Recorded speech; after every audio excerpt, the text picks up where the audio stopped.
Hello everybody, welcome to unique study centre. अभी तक हम अपना बायो का हाउ डू ऑर्गेनिज्म रिप्रोड्यूस ये चैप्टर खत्म कर चुके हैं।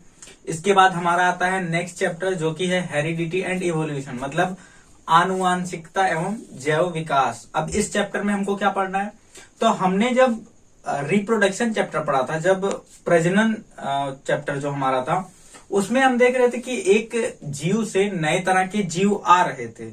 तो अब हमको यहाँ पे ये बात ध्यान देनी कि जो नए तरह के जीव आ रहे हैं, क्या वो बिल्कुल अपने पेरेंट जैसे होंगे। मतलब अगर बच्चा है एक छोटा सा, तो उसको कहते हैं कि इसके मतलब इसकी नाक जो है वो उसके पापा जैसी है, आंख जो है वो मम्मी जैसी है, बाल किसी के और के जैसे है ना। तो ये सारे जो भी ट्रेट्स आ रहे हैं वो कहाँ से आ रहे हैं, मतलब कहीं ना कहीं उनके पेरेंट से ही आ रहे हैं। ठीक है, तो वो सारे ट्रेट्स जो उनके पेरेंट्स से आते हैं, मतलब बच्चों के जो माता पिता होते हैं उनसे आते हैं, उनके बच्चों में इन ट्रेट्स, इन लक्षणों को बोलते हैं आनुवांशिक लक्षण। और इन आनुवांशिक लक्षणों के आने का जो प्रोसेस है उसको बोलते हैं आनुवांशिकता। ठीक है, और इसकी जो स्टडी होती है आनुवांशिकता की, इसको जेनेटिक्स बोलते हैं या आनुवांशिकी बोलते हैं। अब अगर हम बात करेंगे आनुवांशिकता के फादर की, तो ये हैं Gregor John Mendel. Gregor John Mendel क्या थे, एक ऑस्ट्रिया के एक चर्च में क्या थे, एक पादरी थे, एक मॉन्क थे। तो इन्होंने एक पौधा लिया था, मटर का पौधा। तो इससे उन्होंने कुछ स्टडी किया कई सालों तक, लगभग 7-8 सालों तक, पूरा एक एक गुण को लेकर के, और कुछ रूल्स दिए। लेकिन मतलब काफी टाइम बाद उनके यहां तक कि उनकी डेथ के बाद ये सारे जो रूल्स थे वो लोगों को पता लग पाए। उस टाइम पे उतना मतलब उतनी ज्यादा प्रसिद्धि नहीं मिल पाई इनके नियमों को, ये जो ग्रेगर जॉन मेंडल थे। लेकिन बाद में फिर और सारे साइंटिस्ट मिलकर के जब कंक्लूजन निकाले, तो वो उनके नियमों को एक तरह से उन्होंने उसकी व्याख्या की। तो ये चैप्टर हमको इसी बारे में पढ़ना है कि जो ट्रेट्स आ रहे होते हैं, जो गुण पेरेंट से, मतलब जो माता पिता से उनके बच्चों में आ रहे होते हैं, वो किस नियम से आते हैं ना। मतलब अगर पापा की आंख जो वो काली है, मम्मी की आंख भूरी है, तो जो बच्चे की आंख होगी वो कौन से कलर की होगी, क्योंकि मम्मी की भूरी आंख है बच्चे, और जो पापा है उनकी काली आंख है। तो बच्चे की आंख कौन सी होगी, भूरी होगी कि काली होगी, और क्यों होगी, इसका जवाब हमको मिलेगा इस चैप्टर में। और वो कैसे होता है, तो वो आनुवांशिकी के जो लक्षण होते हैं, किस तरह से सिलेक्शन होता है, जीन क्या होते हैं, है ना, इन सब के बारे में हम पढ़ेंगे। जीन और क्रोमोसोम, फिर उसके बाद जीन, ये सब क्या होते हैं इनके बारे में पढ़ेंगे। तो अभी पहले हम देखते जो हमारा चैप्टर का नाम है, और चैप्टर का नाम क्या है, हेरिडिटी एंड इवोल्यूशन। तो फर्स्ट पार्ट में तो हम हेरिडिटी कवर करेंगे। हेरिडिटी में बस ट्रेट्स का आना, और क्या होता है कि जब एक पीढ़ी से दूसरी पीढ़ी में गुण जो होते हैं वो ट्रांसफर होते हैं, तो उसमें बिल्कुल एग्जैक्ट नहीं आ जाता है, उसमें कुछ ना कुछ बदलाव रहता है। इसी बदलाव को हम बोलते हैं वेरिएशन।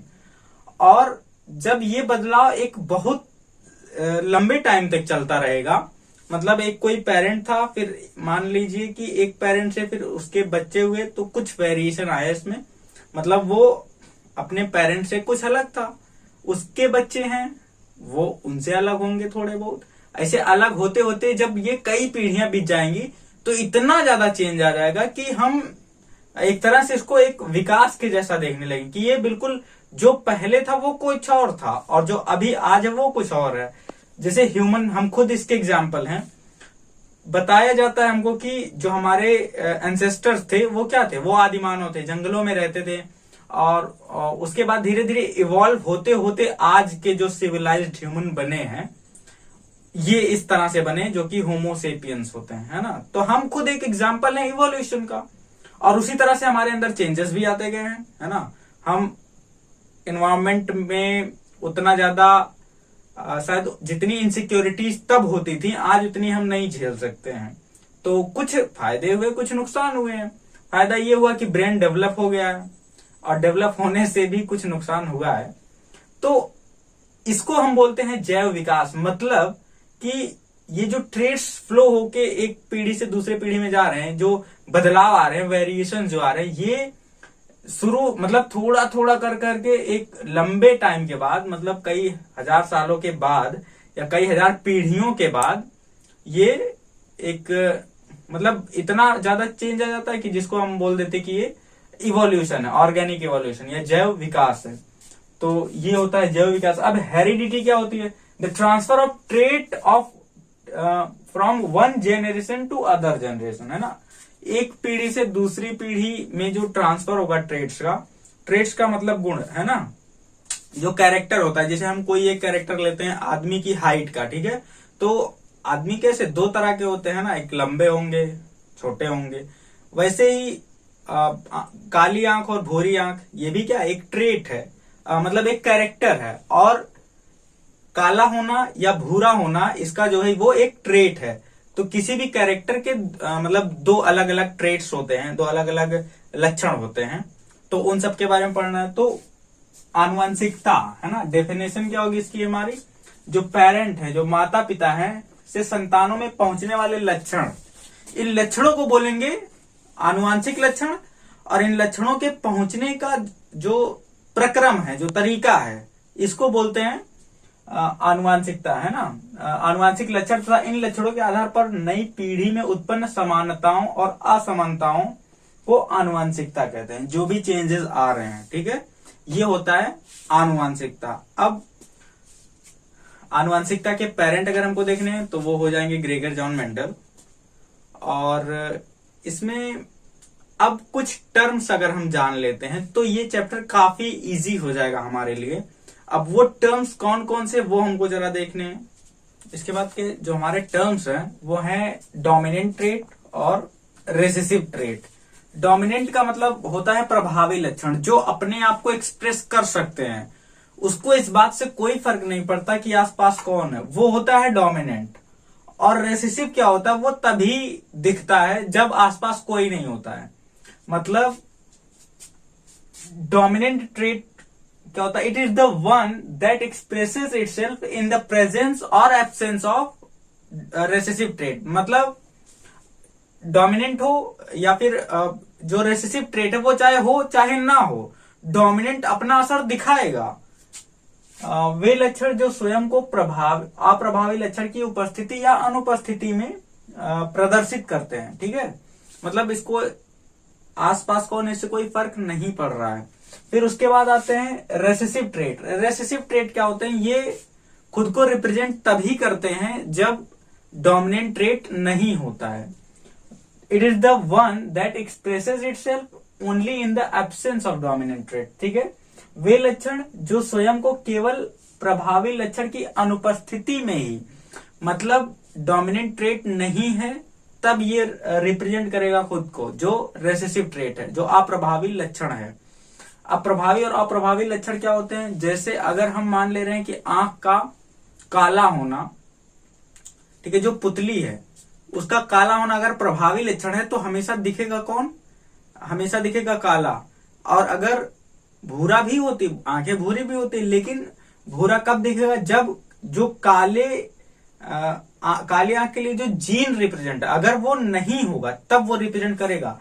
या फिर अगर काले और भूरे दोनों का जीन रिप्रेजेंट है, क्योंकि डोमिनेंट तो काला वाला है, तो जो आई का कलर होगा वो काला ही होगा, ठीक है। अब जरा हम जीन के बारे में देख लेते हैं तो क्या होता है। तो जो हमारी सेल होती है ना, हर एक अलग अलग पार्ट्स बने हैं बॉडी के, अलग अलग तरह के सेल से बने हैं। अब सेल के अंदर होता है न्यूक्लियस, मतलब केंद्रक होता है।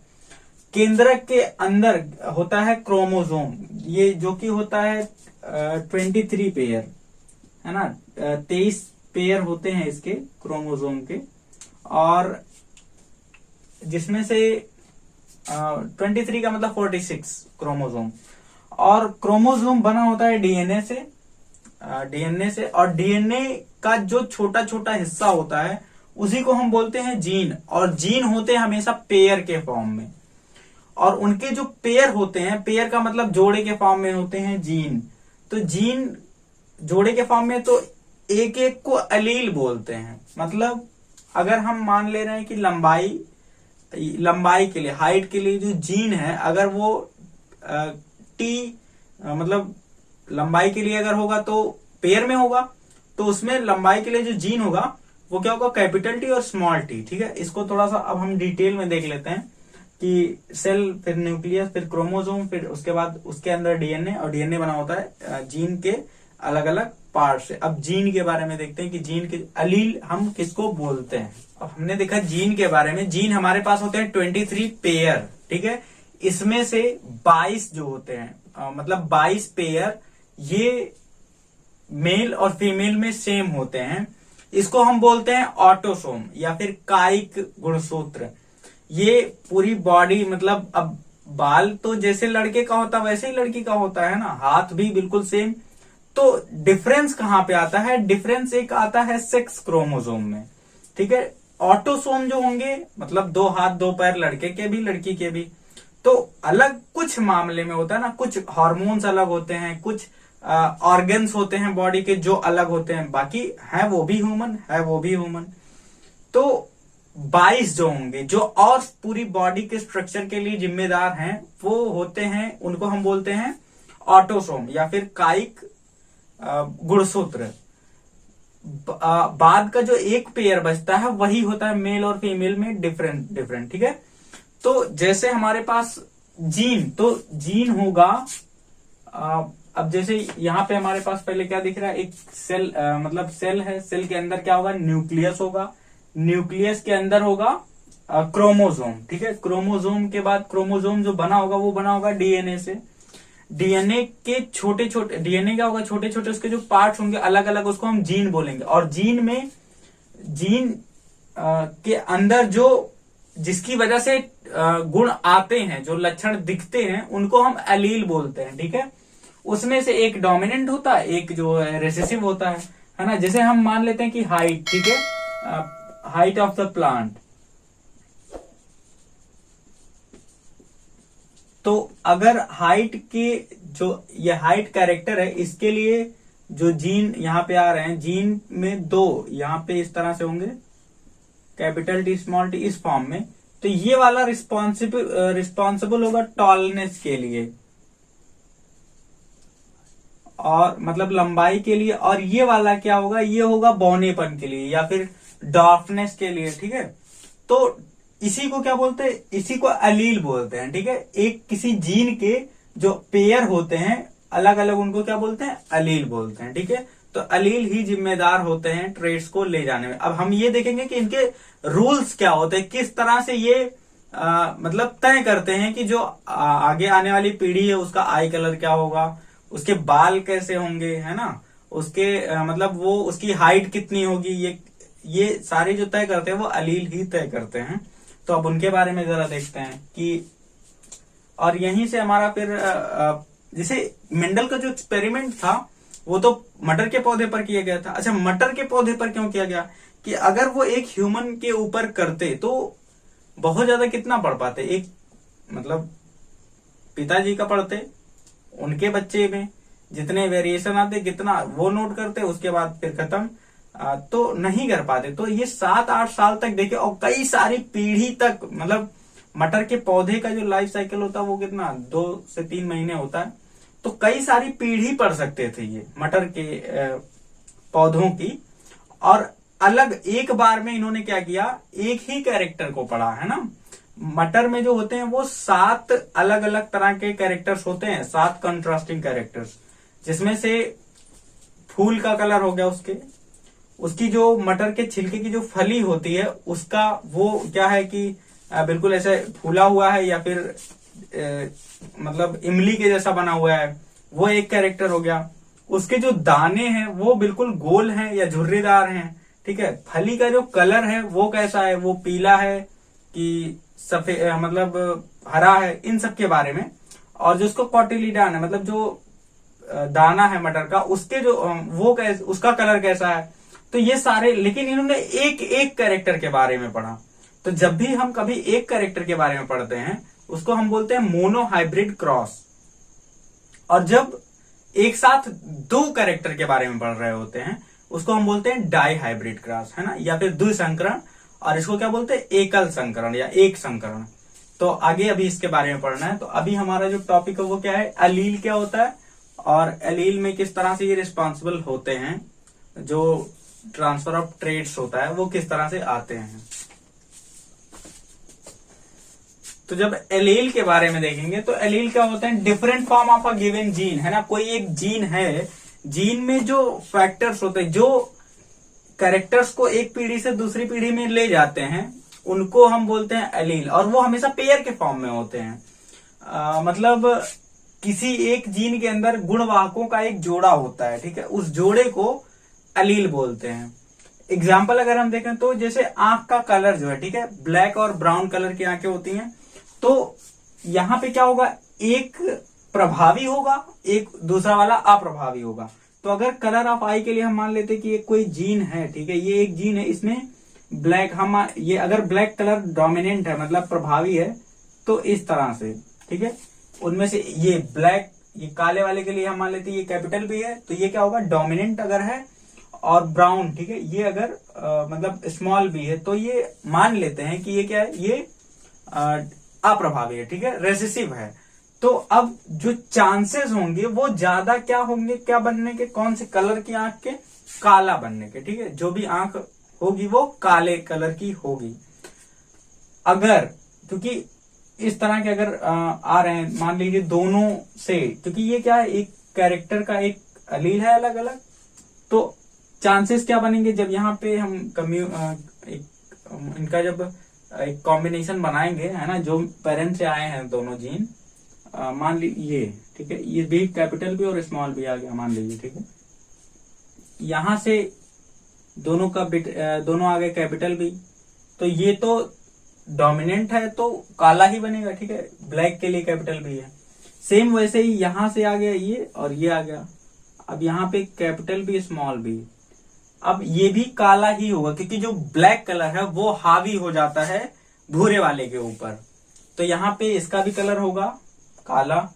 फिर यहां से क्या होता है, यहां से ये वाला आ जाता है, ये यहां से ये वाला आ जाता है, तो फिर से फिर यही बन गया। अब इसका भी कलर क्या होगा, काला ही होगा, क्योंकि काला वाला डोमिनेंट है, मतलब काला वाला ज्यादा प्रभावी है। काला वाला अगर एक भी एलील उसका प्रेजेंट है और अगर वो डोमिनेंट है तो वो अपना ही असर दिखाएगा, उसको नहीं मतलब जो अगला वाला एलील है उसका प्रभाव नहीं दिखेगा। उसके बाद ये स्मॉल बी और ये स्मॉल बी, ये मान लेते भूरे वाले के लिए। अब की बार तो दोनों, अब की बार ये अपना भूरा कलर दिखाएगा। तो चांसेस क्या बन रहे हैं कि ये 3 बार क्या आ जा रहा है, 3 बार आ जा रहा है काले कलर की आंख के चांसेस बन रहे हैं, लास्ट में 1 बार आ रहा है भूरे कलर की आंख। तो इस तरह से हो जाता है।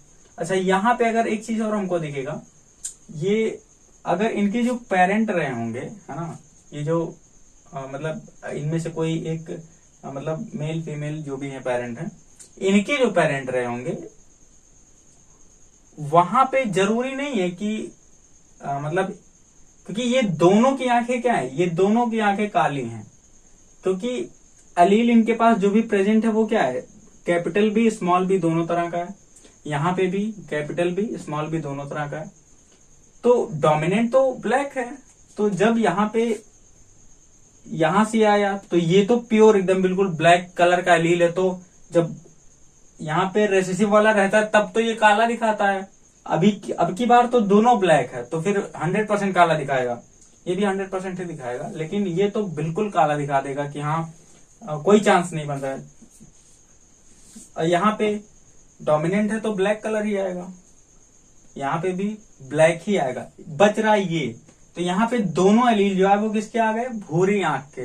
तो ये वाला जब होगा तो ये भूरा होगा। अब यहाँ पे क्या है, इनकी जो आंख है वो काली है, इधर भी आंखें काली हैं, लेकिन बच्चे की आंख आ गई भूरी।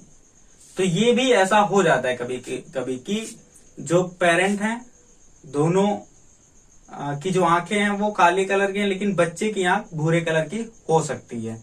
वो क्यों हो सकती है, तो वो इस वजह से, लेकिन चांसेस थोड़े कम होते हैं, क्योंकि कहीं ना कहीं रहे होंगे उनके जो इनके जो मतलब एंसेस्टर रहे होंगे, कहीं ना कहीं वो एक एलील तो आ गया है ना, इसलिए हो जाता है ऐसा। और कभी कभी ये भी होता है कि पेरेंट तो लंबे होते हैं, बच्चे छोटे हो जाते हैं, तो ये भी इसी तरह से हो जाता है ना।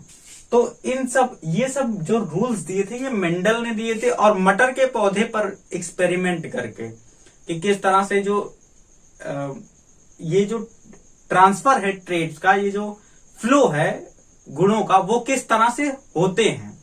ठीक है, तो कुछ नियम है मेंडल के, इनके बारे में हम पढ़ेंगे आगे। अब हम देखते हैं जो हमारे पास ट्रेड्स हैं, जो मेंडल ने पी प्लांट को यूज किया था अपने एक्सपेरिमेंट के लिए। उन्होंने पी प्लांट को ही क्यों यूज किया, क्योंकि उसमें 7 पेयर ऑफ कंट्रास्टिंग कैरेक्टर्स होते हैं ना, मतलब 7 ऐसे कैरेक्टर उसमें होते हैं जो कि अलग अलग हम उनको देख सकते हैं। उसमें से जो फर्स्ट ट्रेड था वो था जो उसका सीड का, मतलब जो उसका बीज था, उसका जो उसका आकार जो था है ना, वो गोल भी होते हैं और झुर्रीदार भी होते हैं ना, राउंड भी होते हैं, रिंकल्ड भी होते हैं। तो यहाँ पे फर्स्ट जो कंट्रास्टिंग कैरेक्टर आया वो आया राउंड एंड रिंकल्ड का। फिर उसके बाद सेकेंड वाला है उसके कलर का, वो जो दाने हैं उस दाने के कलर का। तो वो दाना कौन से कलर का होता है, पीले कलर का और हरे कलर का। तो इसमें से जो पीला कलर है वो ज्यादा डोमिनेंट है, मतलब अगर पीले का अलील, अब अलील हम देख चुके हैं क्या होता है, अगर पीले का अलील प्रेजेंट होगा पीले के साथ हरे का, तो वो पीला ही पीले कलर का ही होगा। लेकिन अगर बस केवल हरे का ही प्रेजेंट है तो वो हरा कलर तब शो करेगा। उसके बाद जो नेक्स्ट कैरेक्टर आता है वो होता है, वो जो फूल होते हैं उसके, वो बैगनी रंग के भी होते हैं और सफेद रंग के भी होते हैं। अब इसमें से बैगनी ज्यादा डोमिनेंट है। फिर उसके बाद नेक्स्ट हमारा पॉड शेप, मतलब जो फली है उस मटर की जो ऊपर का छिलका है वो कैसा कैसा होता है। एक तो फुल हो सकता है ना, मतलब बिल्कुल पूरा हो सकता है, मतलब कि जैसा दिखा है इस तरह से बिल्कुल ऐसा होगा मटर का छिलका, या फिर ऐसे ऐसे हो सकता है, इस तरह की भी हो सकता है, थोड़ा सा इमली के शेप में इस तरह से, और इसके बीच में यहाँ पे दाने होंगे, और ऐसा ऐसा भी हो सकता है। तो इसको क्या बोलते हैं, ये मतलब एक फुल शेप है उसका, और ये क्या है, कंस्ट्रिक्टेड है, मतलब कि एक आकार में दबा हुआ है। तो इसमें से ये वाला जो होता है ज्यादातर, ये क्या है, ये डोमिनेंट ट्रेट है, मतलब ये प्रभावी लक्षण है। फिर उसके बाद का ट्रेट होता है पॉड, इसके रंग का, इसका रंग कैसा होता है, तो हरा और पीला। अब इसमें से हरा वाला जो है वो डोमिनेंट है। फिर उसके बाद फूल की जो स्थिति है वो कहाँ पे, तो जैसे फूल दिख रहा है कहाँ पे, पहले वाले में दिख रहा है बिल्कुल बस साइड साइड में ही है, बिल्कुल एक्सिस पे नहीं है ना। तो इसको क्या, साइड साइड वाले को क्या बोलते हैं, एक्सियल बोलते हैं। और जब बिल्कुल एकदम लास्ट पे छोर पे होता है उसको हम टर्मिनल बोलते हैं। ठीक है, मतलब अच्छी इसको बोलेंगे, और उसको क्या बोलेंगे, बिल्कुल एकदम जो किनारे पे होता है उसको हम बोलते हैं टर्मिनल। फिर उसके बाद जो पौधे की जो लंबाई है, स्टेम लेंथ बोले या पौधे की लंबाई बोले, तो ये भी 2 तरह के होते थे है ना पौधे, एक लंबा पौधा होता है, एक बौना पौधा होता है। तो ये 7 क्या है, ये 7 कैरेक्टर्स हैं, और इनके 2 ट्रेट हैं, एक डोमिनेंट ट्रेट है और एक रेसेसिव ट्रेट है। डोमिनेंट वाला क्या करे, अब हर एक कैरेक्टर का क्या होगा, जीन होगा स्पेशल, और उस जीन में 2 एलील होंगे, और दोनों एलील क्या करेंगे, एक एलील इधर के कैरेक्टर को प्रेजेंट करेगा, और दूसरा वाला जो एलील होता है ना, वो सेकेंड वाले कैरेक्टर को प्रेजेंट करता है, मतलब सेकेंड वाले ट्रेट को रिप्रेजेंट करता है। अब जब वहां पे जब वो सिलेक्ट होके आते हैं, अब ये मेंडल के लॉ में पढ़ेंगे, तो डोमिनेंट वाला ज्यादा, मतलब डोमिनेंट वाला ही आता है जब तक कि उसमें दोनों जो एलील हैं जब तक वो रेसेसिव वाले नहीं है। ठीक है, तो अब यहीं पे हमारा अब शुरू होता है मेंडल के लॉ, जिसके लॉ ऑफ इनहेरिटेंस। ठीक है, किस तरह से ट्रेट्स आते हैं, तो अब इसको हम पढ़ेंगे नेक्स्ट वीडियो में। तब तक के लिए थैंक यू। आप वीडियो को शेयर करिए, ठीक है, अपने फ्रेंड्स के साथ शेयर करिए, और कहीं कोई डाउट होता है तो आप कमेंट में उसको पूछिए। Thank you.